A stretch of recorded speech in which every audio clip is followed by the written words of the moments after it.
Bismillahirrahmanirrahim. Assalamualaikum warahmatullahi wabarakatuh. Innal hamdalillah nahmaduhu wa nasta'inuhu wa nastaghfiruhu wa nastahdi. Natubu ilaihi wa na'udzu billahi min syururi anfusina wa min sayyiati a'malina. May yahdihillahu fala mudilla lahu wa may yudlil fala hadiya lahu. Asyhadu an la ilaha illallah wahdahu la syarika lahu wa asyhadu anna sayyidana wa nabiyyana Muhammadan abduhu wa rasuluhu la nabiyya ba'dah. Nusalli wa nusallim ala habibina al-Mustafa wa ala rasulina al-Mujtaba Muhammadin sallallahu alaihi wasallam wa ala alihi wa sallam bi sunnatina yaumiddin. Allahumma anfa'na bima 'allamtana wa zidna ilman wa taqabbal ya rabbal alamin. Maaf ya, para jemaah sekalian, saya masih bingung. Saya pikir saya Taylor ya. Jadi tolong maafkan ya, saya agak Jadi bukan berarti ini bagus ya, bagus ini untuk apa namanya? Pencegahan bagus sekali. Namun perasaan saya saja harus disesuaikan gitu ya.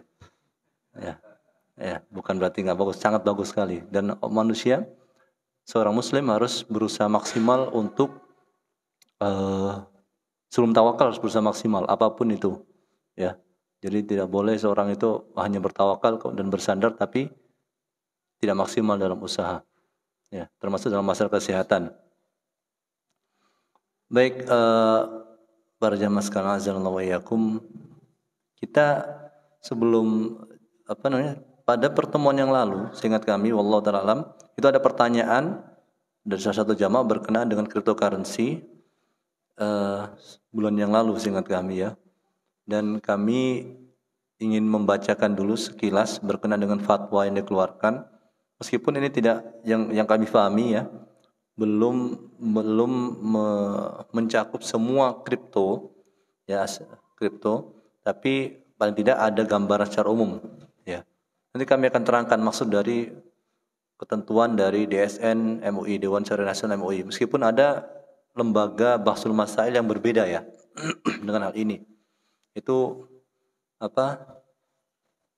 ya namanya wajar, namanya fikih ya, karena nggak ada Al-Quran, nggak ada hadis menerangkan, Nabi SAW menerangkan masalah kripto, nggak ada.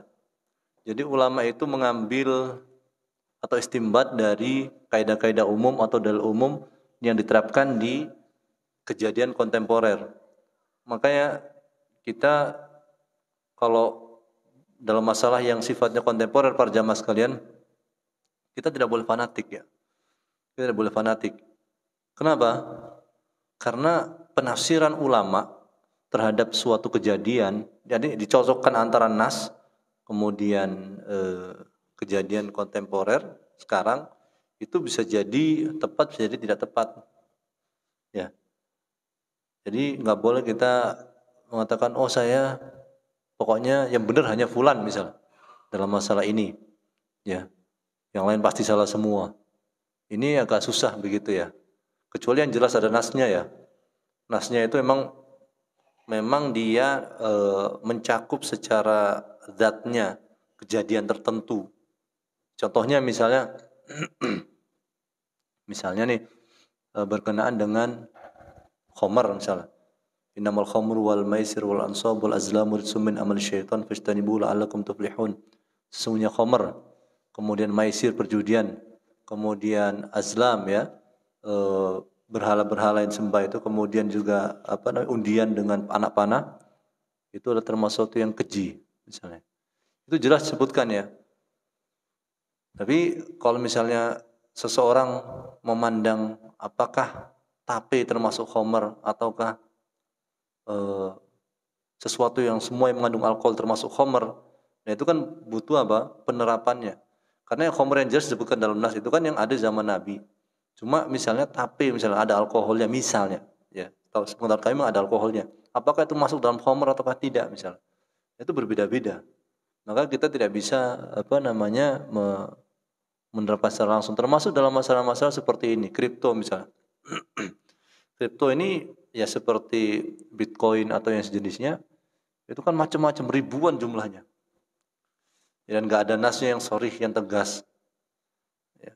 Cuma ulama itu berusaha menerapkan kaidah-kaidah umum ini, cocoknya masuknya di mana nih?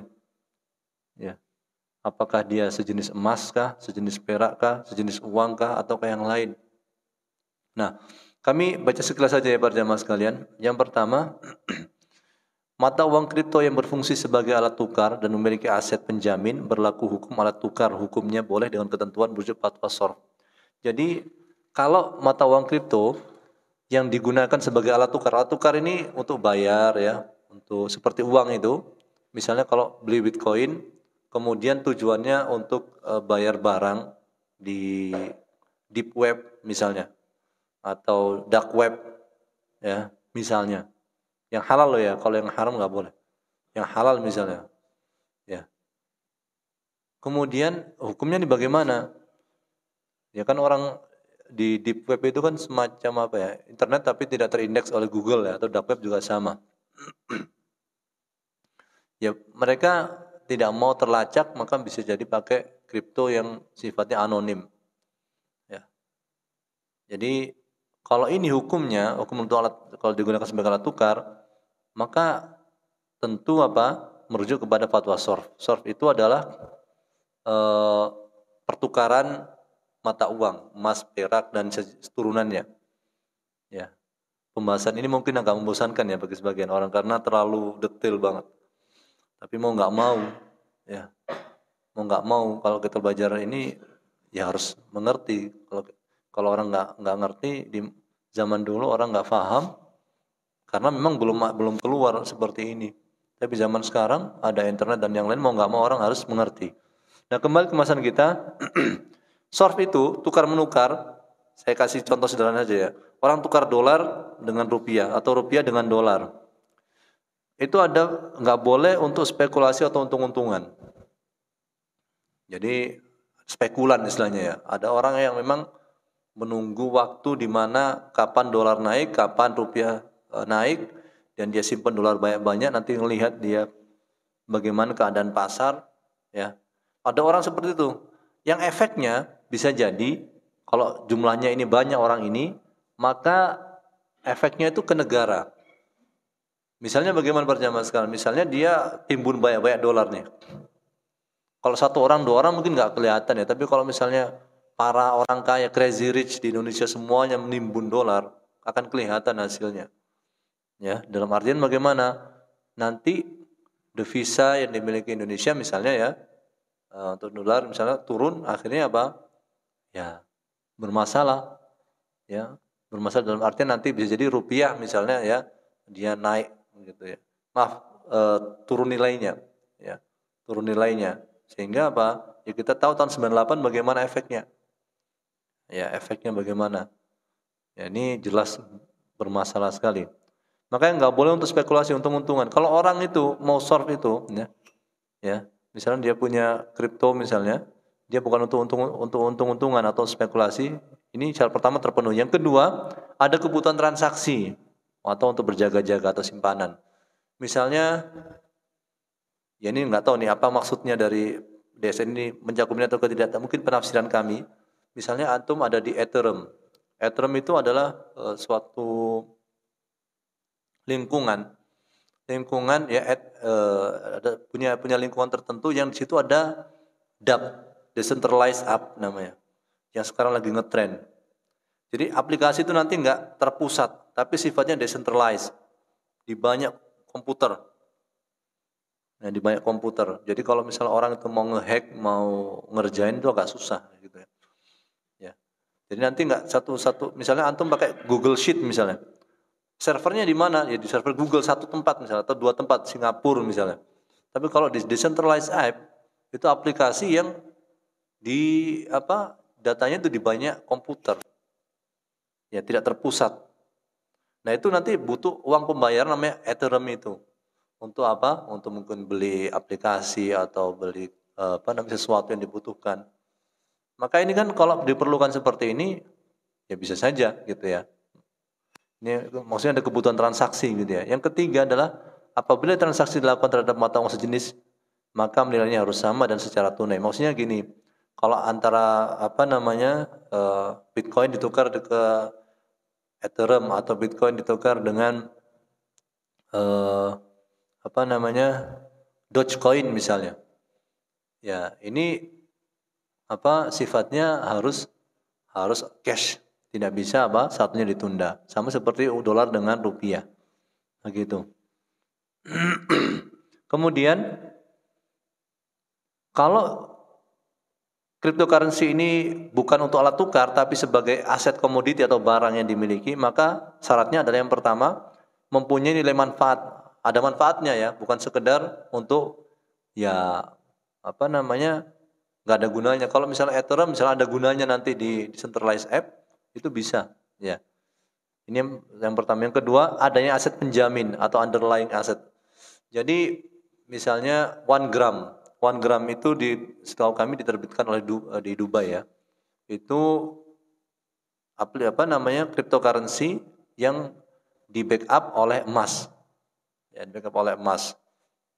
Nah, ini boleh ya menurut MUI ya, tapi ini sekali lagi ini gambaran umum, belum ada harusnya wallahu taala kalau kami makanya kami mengerjakan yang kami kerjakan dalam disertasi ini adalah mendata apa namanya melihat menggolongkan mengklasifikasikan sekian ribu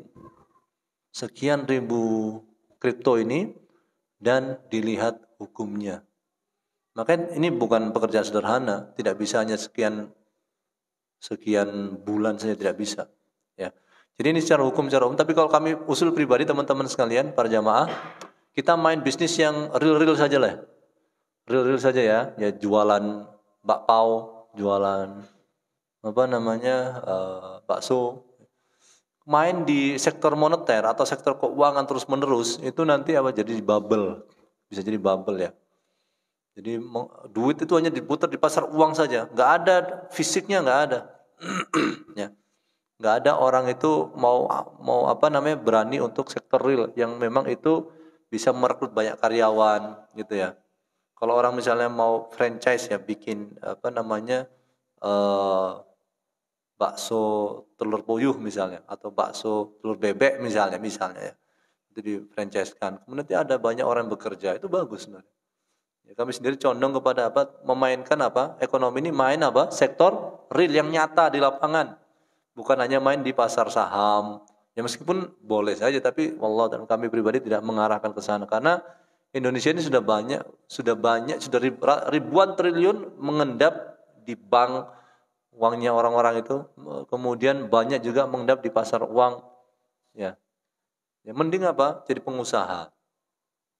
Ya. Jadi pengusaha. Meskipun ya ada risikonya tentunya ya perjamaah sekalian terutama di masa sekarang. Pengusaha bisa online. Kalau nggak punya dana untuk sewa toko bisa online ya.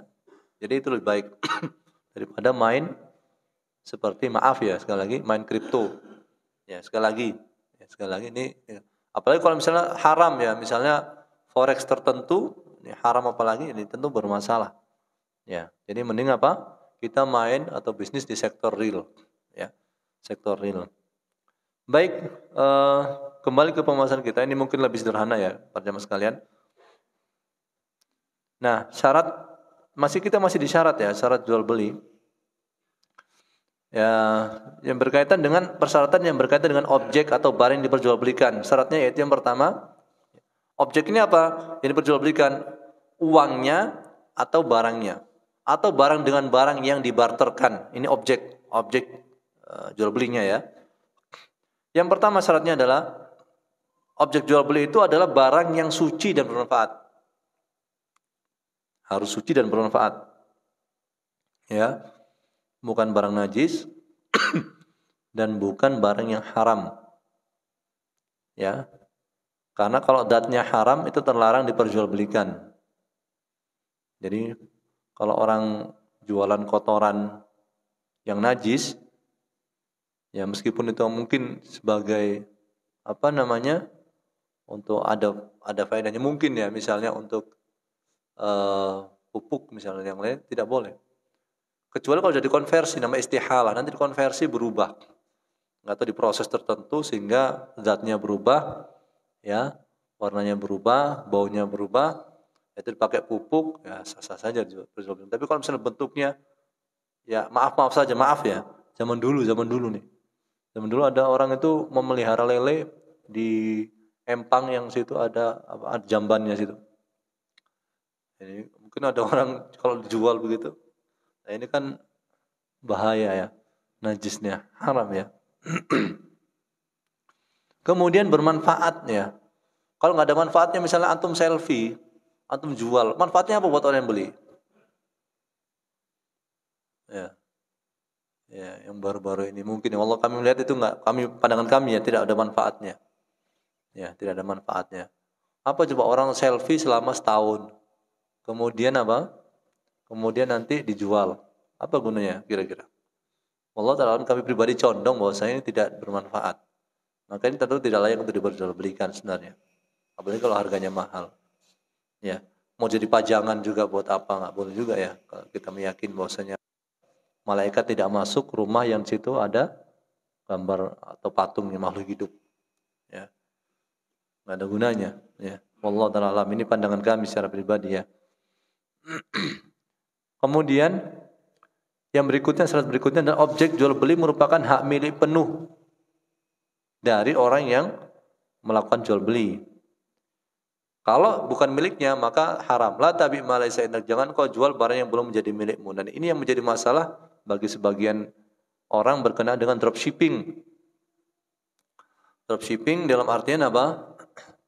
Ya dia jual di internet barang-barang yang belum dia miliki dan dia tidak punya otoritas untuk menjual barang tersebut. Ya.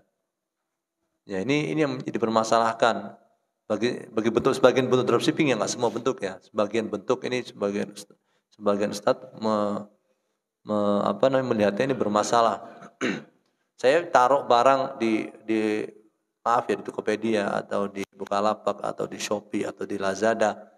Misalnya baju, ya nggak punya saya baju, tapi nanti kalau ada orang beli, baru saya cari-cari tuh. Nah ini berarti belum punya ini.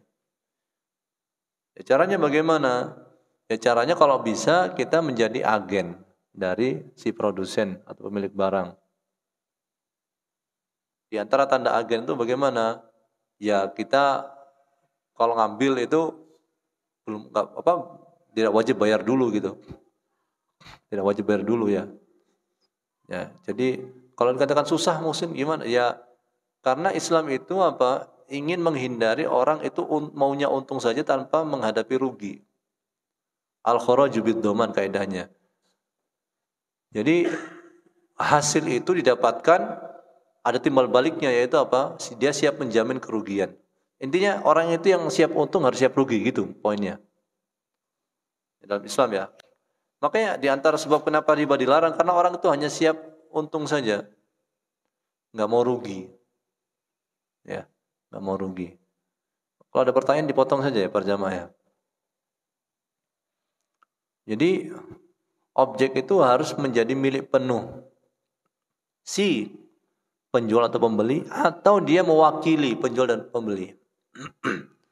Kalau misalnya maklar mewakili itu nggak harus ada di notaris ya. Mewakili itu bisa dengan lisan, yang nanti ada saksinya, ya. Jadi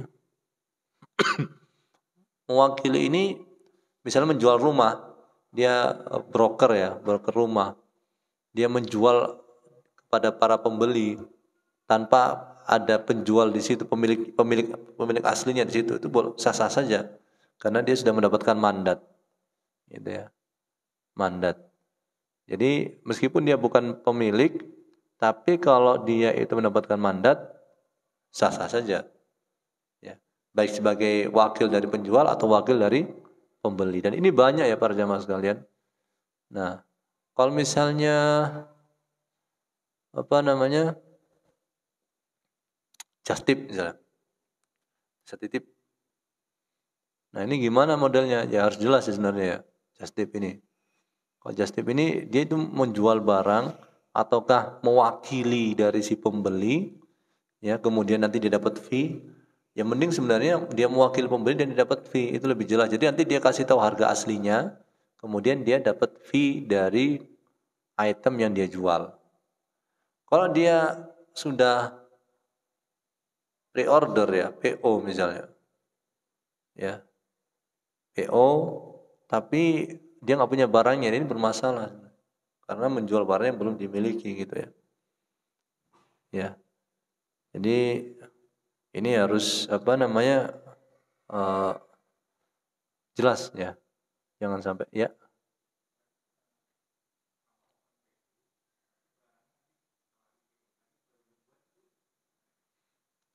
Nah, kalau PO kemudian barangnya dibuat itu namanya istisna ya, tergantung barangnya bagaimana. Kalau barangnya misalnya barang itu dirakit dulu ya, seperti mobil atau mungkin furniture dan yang lainnya, nggak masalah. Ya, istisna lebih lebih luas ya. Tapi barangnya kan belum ada, memang barang itu dirakit, bukan barang yang sudah jadi ya. Ada barang yang jadi, kalau barang jadi tidak bisa. Tapi kalau yang masih dirakit masih boleh. Termasuk makanan. Makanan orang jual makanan dia bayar tuh sebagian ya. Makanya belum ada. Nanti maghrib diantar atau isya diantar misalnya ya. Nggak apa-apa. Ya. Ini namanya istisna. Ya.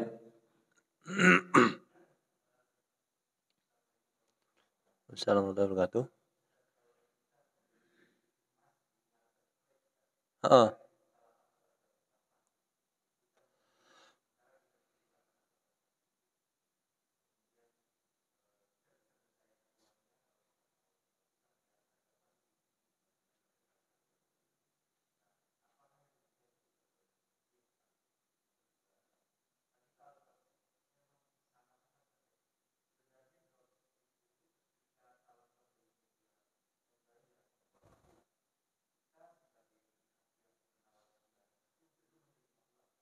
Hmm.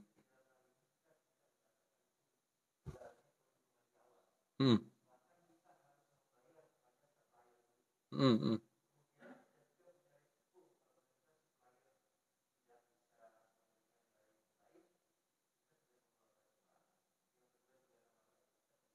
Hmm.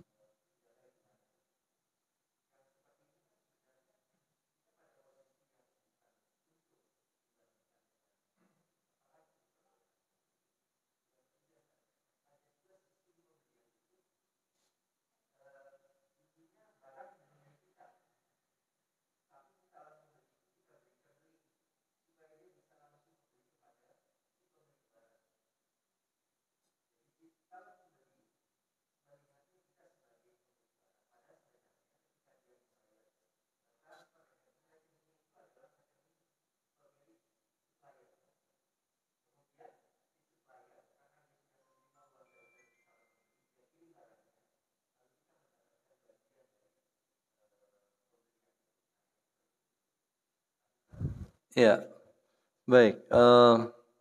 Pertama berkenaan dengan emas ya online yang memang dia istilahnya nggak tahu ya disimpan di bank kastodian atau bagaimana. Faktanya ya kita harus tahu faktanya. Eh,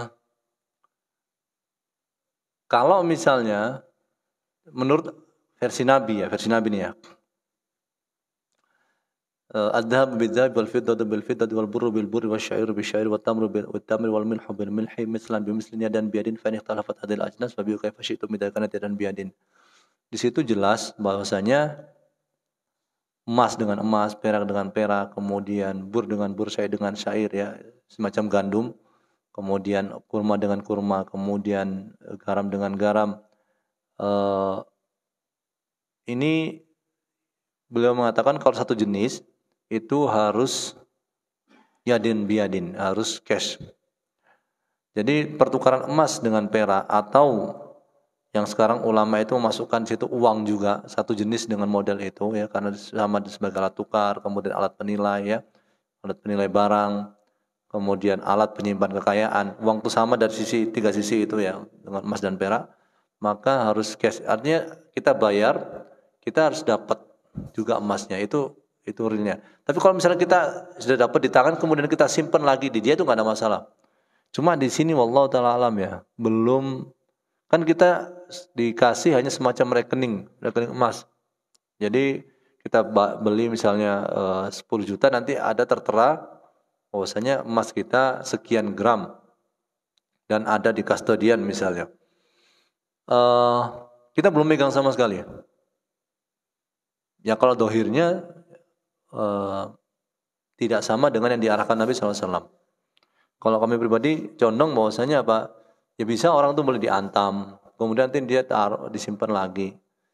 Kalau misalnya Muhsin saya mau praktis Muhsin, ya wallahu taala alam ya. Ya kita praktis boleh, tapi kalau bisa tidak melanggar hadis Nabi SAW begitu. Ya nggak apa-apa nanti ketika kita dapat kita pegang diantam itu, misalnya atau ini bukan hanya antam ya semuanya.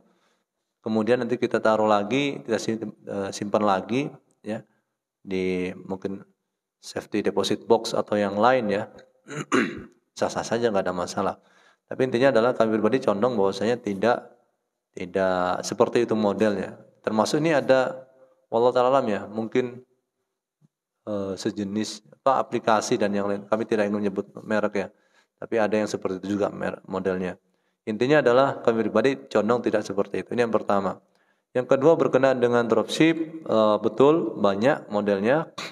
Dan seperti yang disampaikan resikonya adalah memang uang itu tidak langsung diterima. Tapi begini, kalau memang dikatakan betul ada resiko karena nanti bisa jadi suppliernya nggak kirim, jadi akhirnya nama kita buruk. Poinnya adalah poin Nabi ini kalau kita mau merujuk ini gini, gampang saja. Kita merujuk ceritanya hadis ini bagaimana sih? Nabi mengatakan jangan kau jual barang yang belum menjadi milikmu. Itu jadi seorang sahabat Nabi SAW, ya, dia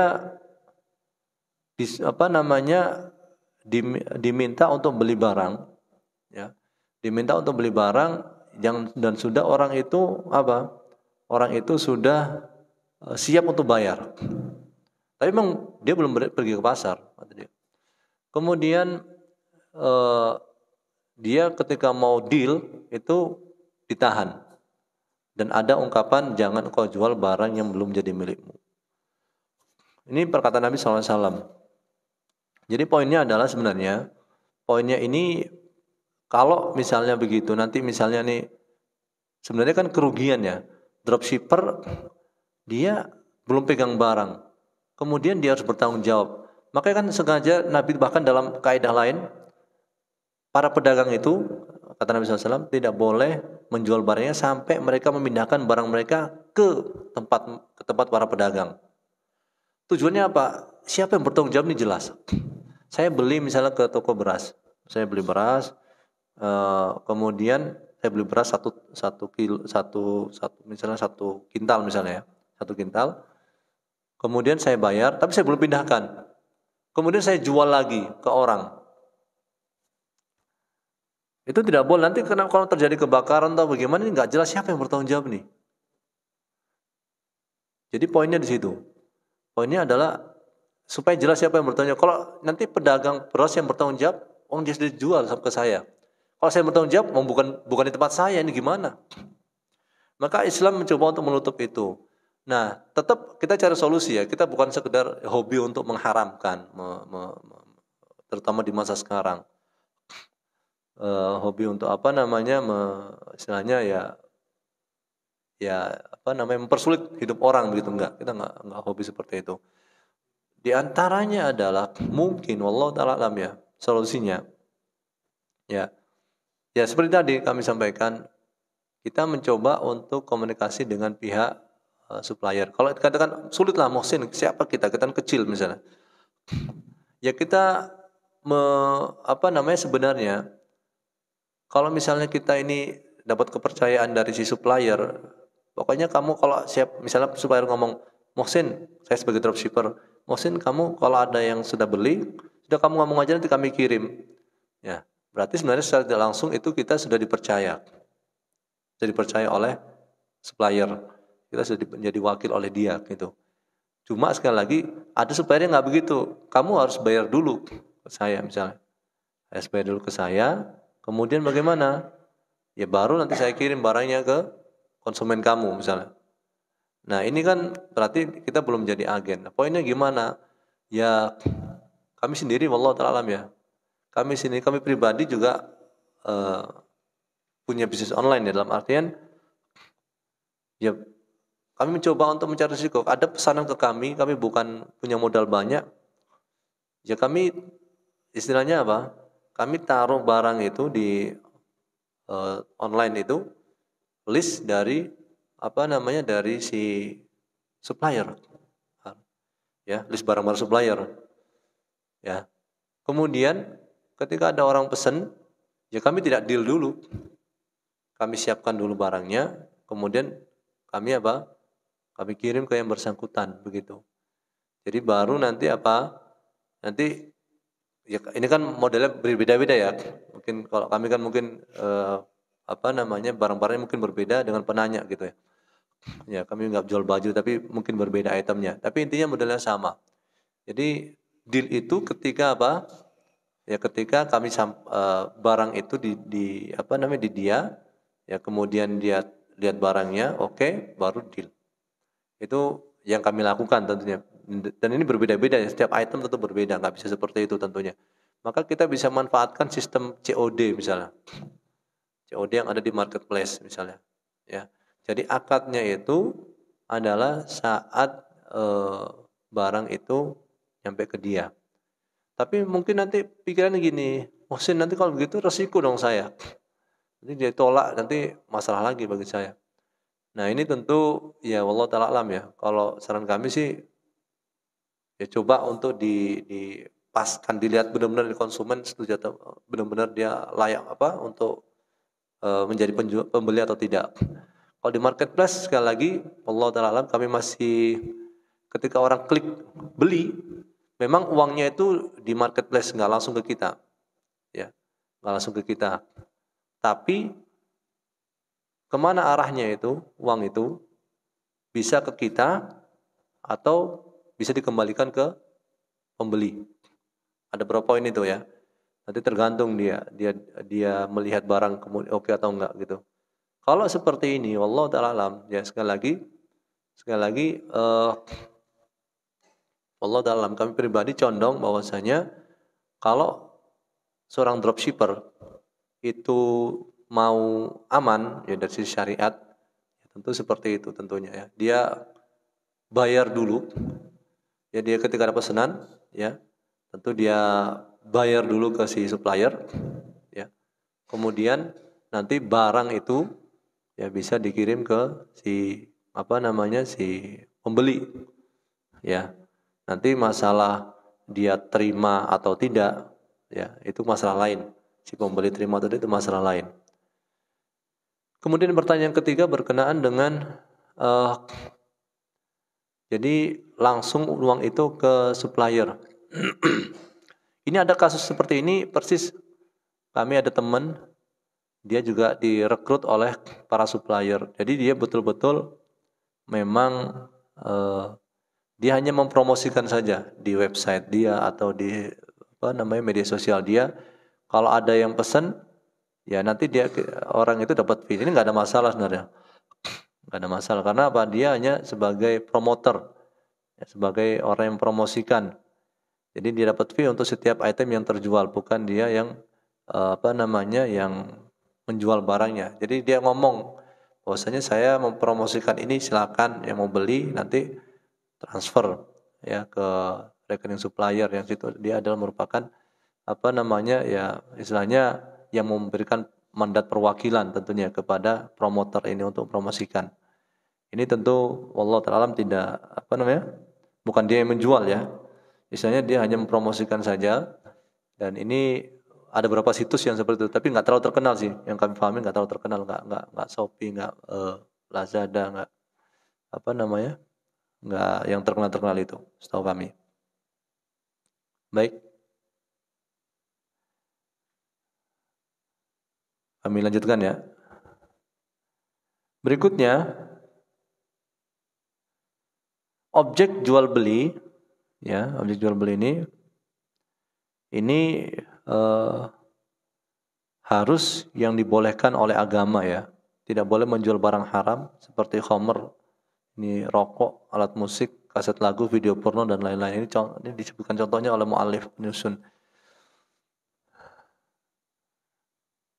Nah, karena sesungguhnya Allah bila mengharamkan suatu barang juga mengharamkan nilai jual barang tersebut. Ini sekali lagi para jamaah sekalian, ya mungkin bagi ini item-item ini ada yang mungkin diperselisihkan oleh di Indonesia ya secara khusus misalnya rokok ya. Ada yang menghalalkan kan atau makruh ya hukumnya. Merokok itu makruh jadi masih boleh dijual. Hmm. Mungkin wallahu ta'ala alam ya. Makruh kenapa? Karena gak terbukti langsung membunuh orang gitu. Rokok itu. Tapi kami pribadi condong bahwasanya rokok ini termasuk yang haram ya. Karena termasuk apa kita kalau melihat pernyataan dokter ya ini memberikan mudarat yang jelas ya. Ya hampir katakan ya setahu kami ya wallah kalau kami selalu tahun deklarasi setahu kami ya ahli kesehatan menyatakan ya semua kesehatan menyatakan ini bermasalah rokok ini. Ya rokok ini bermasalah untuk kesehatan. Maka kalau orang itu merokok ya kita tahu Allah mengatakan wala tulqu biaidikum latahlukati wa ahsinu innallaha yuhibbul muhsinin dan jangan lemparkan diri kalian ke dalam kehancuran dan berbuat ihsanlah karena Allah mencintai orang yang berbuat ihsan. Jadi rokok ini ya tidak boleh perjualbelikan. Kemudian alat musik kenapa? Ya alat musik sekali lagi alat musik juga termasuk sesuatu yang melalaikan ya. Minan nasi may yashtari lawal hadits lidillah an sabilillah bighairi ilmi wa yattakhidha huzwa ini. Ada tafsirannya apa? Ada tafsiran ya, bahwasanya termasuk alat musik begitu ya untuk sesuatu yang melalaikan. Jadi Allah ta'ala alam ya ini kami pribadi condong bahwasanya tidak boleh memperjualbelikan itu ya. Termasuk juga video porno atau video yang tidak porno tapi mengandung gambar-gambar yang membuka aurat ya. Orang menjual kalau sekarang mungkin orang menjual link akun untuk streaming misalnya. Akun streaming link video yang di situ videonya adalah video yang membuka aurat ini juga sama. Ya. Ini juga sama. Meskipun nggak jual kaset kan zaman dulu kan kaset sama sekarang kan mungkin jual akun ya. Juga sama. Kemudian berikutnya adalah objek jual beli dan jumlah pembayarnya diketahui secara jelas oleh kedua belah pihak sehingga terhindar dari gharar. Jadi harus jelas ya. Soalnya kami pernah ditanya para jamaah sekalian oleh beberapa ya sebagian pengusaha, ada harga itu yang bisa berubah-ubah. Jadi dia sudah kirim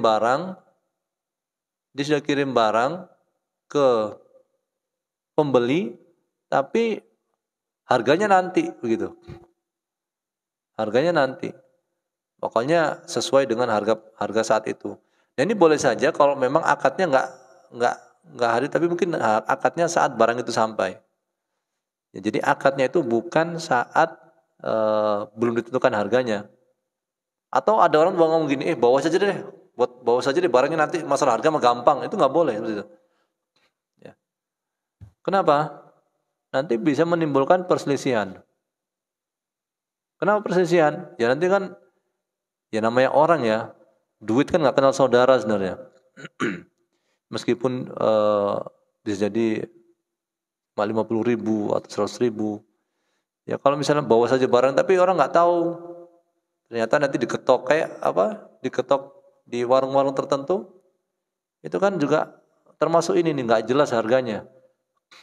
Ya di tempat wisata tertentu ya. Ada getok harga itu.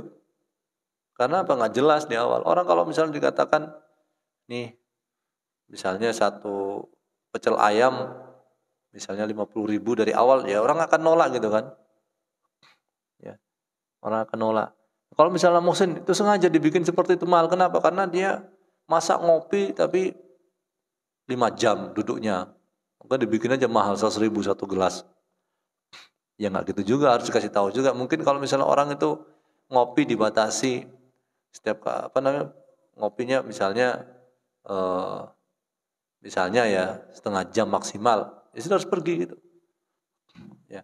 Jadi jangan membereskan kesalahan dengan membuat kesalahan yang lain gitu. Ya. Tidak boleh seperti itu. Ya. Kan ingin membereskan kesalahan kan, ini kan ada para wisatawan yang maunya ngirit tapi merugikan orang lain karena yang punya warung nggak bisa memasukkan konsumen lain karena dia ngetem di situ lama si wisatawannya ini. Maka akhirnya diketoklah satu kopi 100.000 misalnya.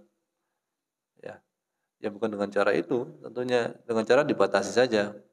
Ya kalau mau lama bagaimana? Ya kamu pesan kopi lagi. Gitu. Ya sah-sah saja. Iya. Ya emang sama-sama salah gitu ya. Si wisatawannya salah, si itu juga salah. Penjualnya juga salah. Ya. Jadi pokoknya jangan kita ini mengkoreksi kesalahan dengan membuat kesalahan yang baru. Ya. Misalnya kayak contoh nih. Istri misalnya nih contohnya. Istri nggak mau kasih jatah malam Jumat misalnya. Ya. Dia nikah nggak berani. Akhirnya apa? Solusinya ya pokoknya botol kembali lagi lah kata orang dulu ya. Kata orang dulu botol kembali lagi. Isinya boleh kemana-mana tapi botolnya kembali lagi. Paham ya bagian tua-tua kan ya. Menurut nggak paham. Itu solusi kan gitu kan. Tapi yang salah gitu kan. Ya nggak benar. Ya. Jadi cara solusinya bagaimana ya? Ya istri dinasihati, bagaimana bisa salam mengarahkan istri untuk taat misalnya. Kemudian bagaimana malaikat itu melaknat ya istri yang tidak melayani suaminya misalnya. Ya. Kemudian ya kalau dia nggak mau tetap seperti itu, ya bisa mencari istri yang lain misalnya. Ya, mencari istri yang lain. Kalau nggak ya kalau dia nggak mau juga ya ya diceraikan kan gitu sederhana saja ya, ada dulu ya. Baik.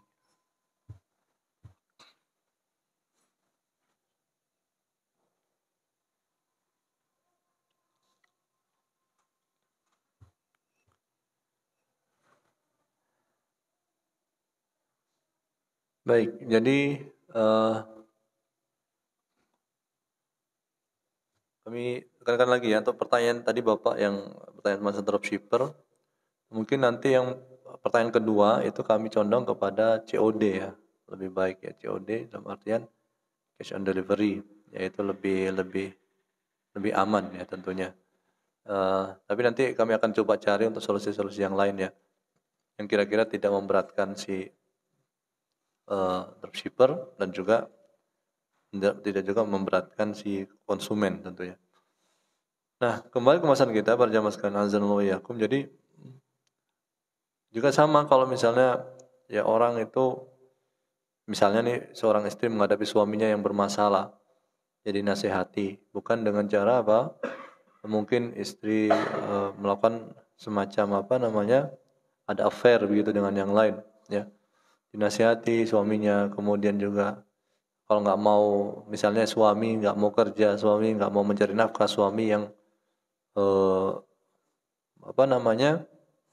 hanya maunya menang sendiri dan tidak mau sholat dan yang lain, maka nasihatnya kalau nggak taat kepada Allah, tidak melaksanakan kewajiban sebagai suami, maka tentu ya bisa mengajukan khulu dan yang intinya adalah kita dalam apapun itu muamalah ya, interaksi sosial termasuk dalam jual beli ini kita harus mencari solusi yang halal ya, mencari solusi yang tidak melanggar syariat tentunya. Nah, jadi harus jelas objeknya ya, jumlahnya harus jelas, jumlah pembayarannya jelas, barangnya juga harus jelas. Tidak boleh menjual barang yang misalnya ini mystery box, mystery box ya. Jadi orang beli di internet itu mystery box, jadi nggak tahu apa isinya, pokoknya gambling lah. Kadang isinya sisir, kadang isinya alat-alat yang kita tidak tahu fungsinya. Ada yang kipas angin kecil dan yang lainnya. Tapi laku gitu. Makanya kan ada jadi momen jadi momen untuk orang itu istilahnya konten YouTube. Saya beli sekian juta mystery box. Ya nggak tahu isinya apa. Ini nggak boleh, jelas haram hukumnya. Kenapa? Nggak jelas isinya apa. Bisa jadi sesuai nilainya, bisa jadi nggak sesuai. Dan tentu kita ingat ya, penjual mana mau rugi, mana mungkin misalnya beli 500.000 dapat misalnya ya, dapat Samsung apa namanya A22 misalnya, atau Samsung Note 10 misalnya, nggak mungkin. Makanya kan sudah jelas dari awal saja bermasalah gitu ya. Maka mystery box ini nggak boleh, haram hukumnya. Karena apa? Nggak jelas. Sudah bayarnya apa namanya dapat, uangnya dapat, tapi barangnya nggak jelas. Ini juga haram. Nah, terkait juga yang perlu diperhatikan masalah COD ini teman-teman sekalian, para jamaah.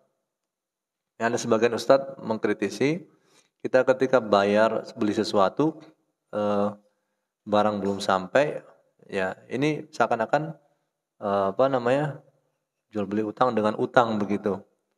Ya, ini agak susahnya di situ ya, karena uang masih disimpan di marketplace. Si penjual nggak menerima uang, pembeli juga nggak menerima barang. Maka memang COD ini agak solusi yang memang lebih lebih mudah begitu ya. Ya, cash and delivery ini. Cuma sekali lagi mungkin yang resiko adalah si penjual tentunya. Atau resiko juga si pengantar barang. Bisa jadi kan ojeknya yang susah karena ditolak barangnya, jadi bingung dia mau kemana kembalikan. Maka di sini ya ini adalah sesuatu yang kontemporer dan perlu kita cari solusinya tentunya ya. Kita cari solusinya dan tentu perlu pendidikan sebagai penjual dan pembeli yang baik. Nabi SAW mengatakan,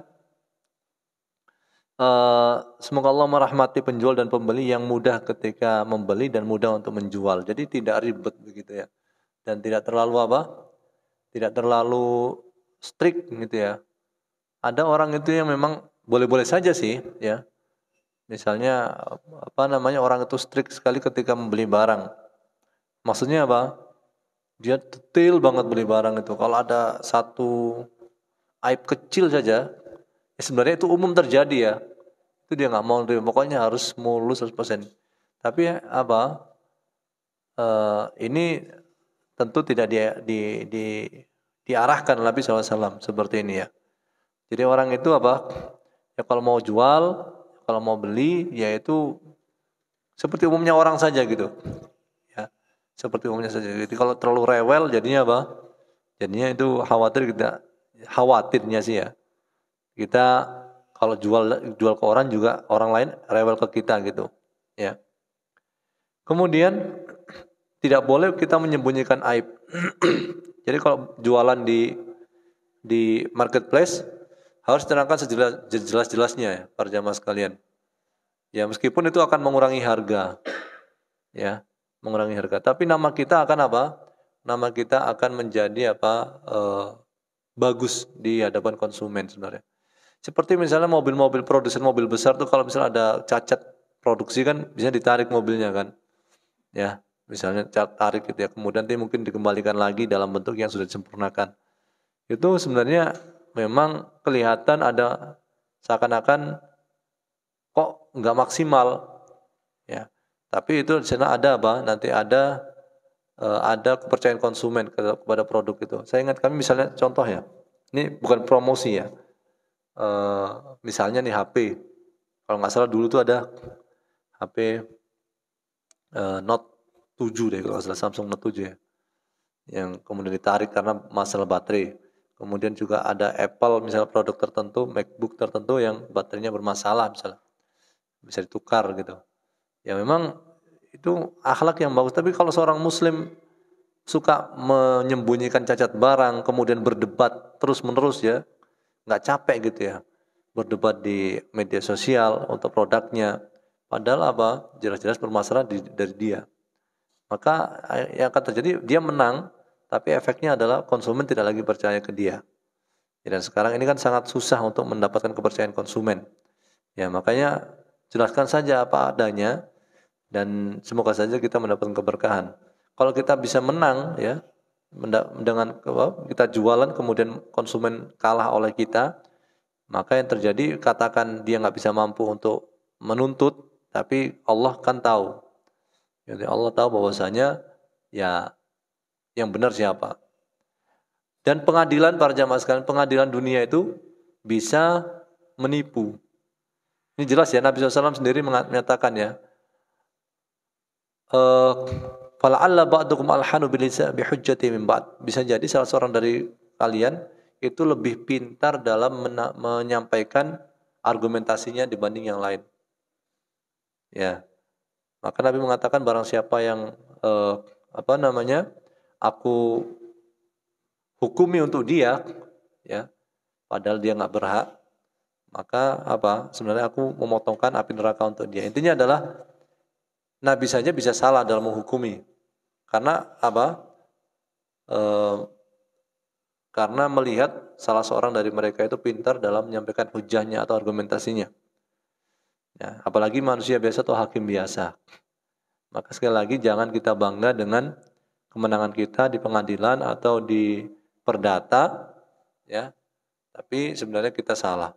Khawatirnya apa? Kita akan mendapatkan bukan karma ya, ya kita balasan dunia begitu ya. Kalau karma nanti konotasinya ke agama tertentu. Intinya dalam Islam ada balasan dunia, ada balasan akhirat. Ya, ada balasan dunia, ada balasan akhirat. Terutama orang-orang yang suka berbuat dolim. Babani muajjalani uqubatu ma fid dunya al-baghy wal uquq, kata Nabi SAW. Ya, ada dua bab ya yang didahulukan dosanya di apa balasannya di dunia sebelum di akhirat, yaitu apa al-baghyu ya melampaui batas atau kedoliman, kemudian al-uquq yaitu orang yang durhaka kepada kedua orang tuanya. Baik, ya sahabat ya.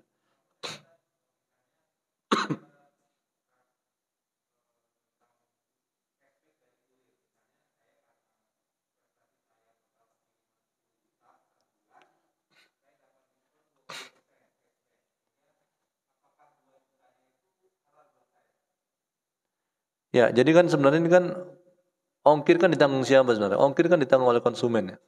Berarti ongkir itu uang konsumen kan gitu.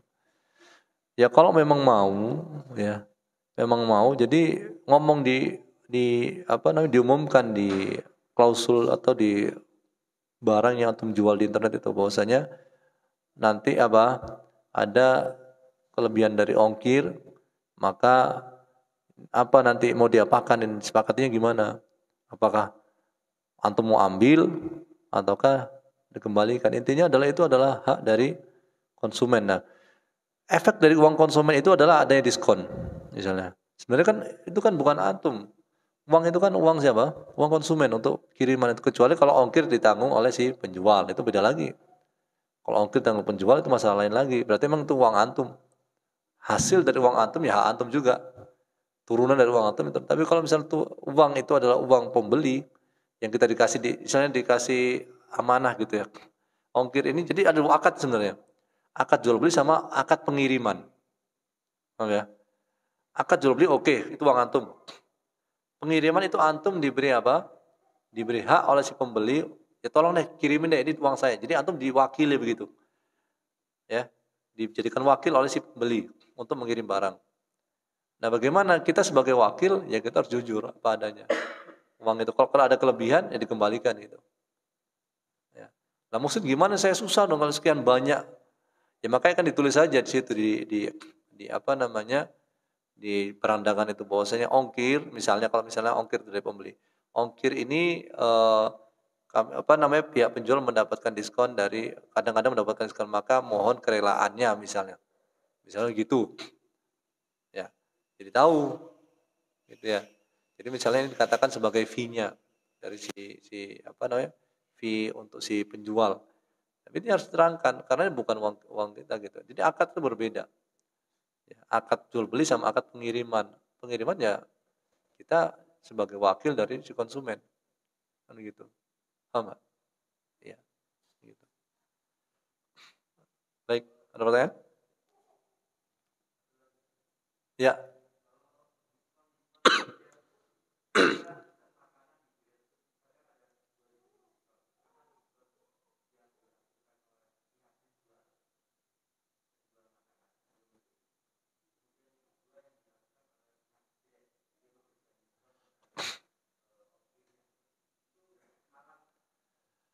Nah, kalau ini kan sudah rame nih ya masalah ini ya.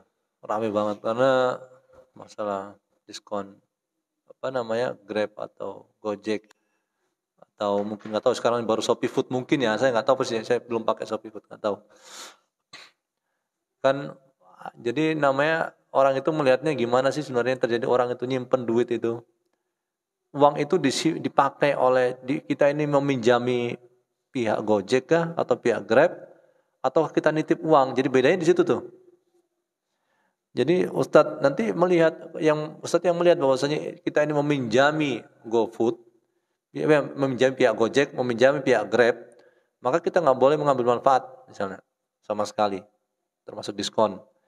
Kalau misalnya Ustadz yang melihat bahwasanya enggak, ini sebenarnya takyif fikihnya, istilahnya skenario-nya gitu, skema fikihnya itu adalah para konsumen ini nitip duit saja gitu. Nah, cuma nanti ada perdebatan. Kalau nitip kenapa dipakai oleh pihak Gojek? Kenapa dipakai oleh pihak Grab? Masih dipakai untuk ya bisnis atau yang lain gitu ya. Ya, misalnya. Ya, meskipun ada yang wajib disimpan, nanti ada di BI nanti ada yang wajib sekian misalnya ya. Sekian mungkin sekian persen dari dana nasabah itu. Wallahu ta'ala alam, ya kalau bisa kita hindari. Kalau bisa sih ya, kalau mau aman ya, keluar dari perbedaan pendapat sih ya. Kalau mau keluar dari perbedaan pendapat ya kita hindari diskon dari operator ini ya, pengantaran ini ya. Kalau misalnya diskon tuh dari pihak penjual tuh nggak ada masalah gitu ya, nggak ada masalah sama sekali, karena memang itu punya dia gitu ya, punya dia, nggak ada masalah sama sekali. Jadi kita beli ke orang, kemudian orang yang ngasih kortingan atau diskon, nggak ada masalah sama sekali, begitu kali. Baik, para jemaah sekalian, terima kasih banyak atas waktu yang diberikan dan mohon maaf apabila ada kekurangan dalam ucapan maupun keterangan, dan kami sekali lagi akan mengkoreksi ya nanti di pertemuan berikutnya apabila kami lihat ada yang salah dari pengucapan kami selama ini atau di momen kali ini, keterangan kami insyaallah, dan kami mohon maaf sebesar-besarnya apabila salah dalam ucapan perbuatan yang benar dari Allah Subhanahu wa taala dan yang salah adalah dari diri kami pribadi dan dari setan. Allah Ta'ala dan Rasulullah berbeda dari itu. Kita turun kafaratul majlis. Subhanakallah bihamdika asyhadu an la ilaha illa anta astaghfiruka wa atubu ilaik. Wassallallahu ala nabiyina Muhammad wa ala alihi wasallam. Wassalamualaikum warahmatullahi wabarakatuh.